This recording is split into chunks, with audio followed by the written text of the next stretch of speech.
رسول اللہ صلی اللہ علیہ وسلم نے فرمایا، وہ وقت قریب ہے جب مسلمان کا سب سے عمدہ مال اس کی بکریاں ہوں گی، جن کے پیچھے وہ پہاڑوں کی چوٹیوں اور برساتی وادیوں میں اپنے دین کو بچانے کے لیے بھاگ جائے گا۔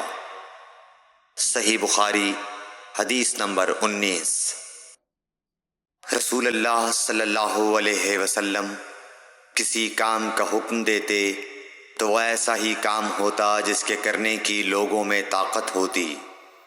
اس پر صحابہ کرام نے عرض کیا کہ یا رسول اللہ، ہم لوگ تو آپ جیسے نہیں ہیں، آپ تو معصوم ہیں اور آپ کی اللہ پاک نے اگلی پچھلی سب لغزشیں معاف فرما دی ہیں، اس لیے ہمیں اپنے سے کچھ زیادہ عبادت کرنے کا حکم فرمائیے۔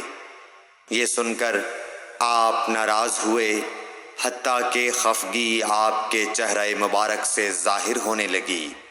پھر فرمایا کہ بے شک میں تم سب سے زیادہ اللہ سے ڈرتا ہوں اور تم سب سے زیادہ اسے جانتا ہوں، بس تم مجھ سے بڑھ کر عبادت نہیں کر سکتے۔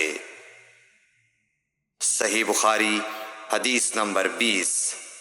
حضور اکرم صلی اللہ علیہ وآلہ وسلم نے ارشاد فرمایا، جس شخص میں یہ 3 باتیں ہوں گی وہ ایمان کا مزہ پالے گا۔ ایک یہ کہ وہ شخص جسے اللہ اور اس کا رسول ان کے ماں سوا سے زیادہ عزیز ہوں، اور دوسرے یہ کہ جو کسی بندے سے محض اللہ ہی کے لیے محبت کرے، اور تیسری بات یہ کہ جسے اللہ نے کفر سے نجات دی ہو، پھر دوبارہ کفر اختیار کرنے کو وہ ایسا برا سمجھے جیسا آگ میں گر جانے کو برا جانتا ہے۔ صحیح بخاری حدیث نمبر 21۔ حضرت محمد مصطفیٰ صلی اللہ علیہ وآلہ وسلم نے فرمایا، جب جنتی جنت میں اور دوزخی دوزخ میں داخل ہو جائیں گے، اللہ پاک فرمائے گا، جس کے دل میں رائی کے دانے کے برابر بھی ایمان ہو، اس کو بھی دوزخ سے نکال لو۔ تب ایسے لوگ دوزخ سے نکال لیے جائیں گے اور وہ جل کر کوئلے کی طرح سیاہ ہو چکے ہوں گے، پھر زندگی کی نہر میں یا بارش کے پانی میں ڈالے جائیں گے۔ اس وقت وہ دانے کی طرح اگائیں گے، جس طرح ندی کے کنارے دانے اگاتے ہیں۔ کیا تم نے نہیں دیکھا کہ دانہ زردی مائل پیچ در پیچ نکلتا ہے؟ صحیح بخاری حدیث نمبر 22۔ حضور اکرم صلی اللہ علیہ وآلہ وسلم نے فرمایا، میں ایک وقت سو رہا تھا، میں نے خواب میں دیکھا کہ لوگ میرے سامنے پیش کیے جا رہے ہیں اور وہ کرتے پہنے ہوئے ہیں، کسی کا کرتا سینے تک ہے اور کسی کا اس سے نیچا ہے۔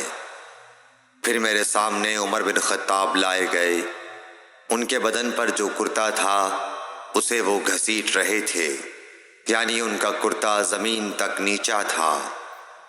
صحابہ رضی اللہ تعالی عنہ نے پوچھا کہ یا رسول اللہ، اس کی کیا تعبیر ہے؟ آپ نے فرمایا کہ اس سے دین مراد ہے۔ صحیح بخاری حدیث نمبر 23۔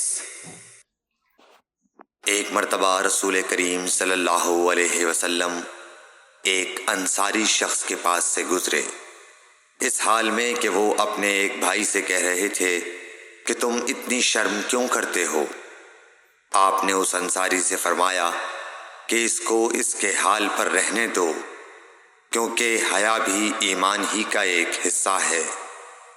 صحیح بخاری حدیث نمبر 24۔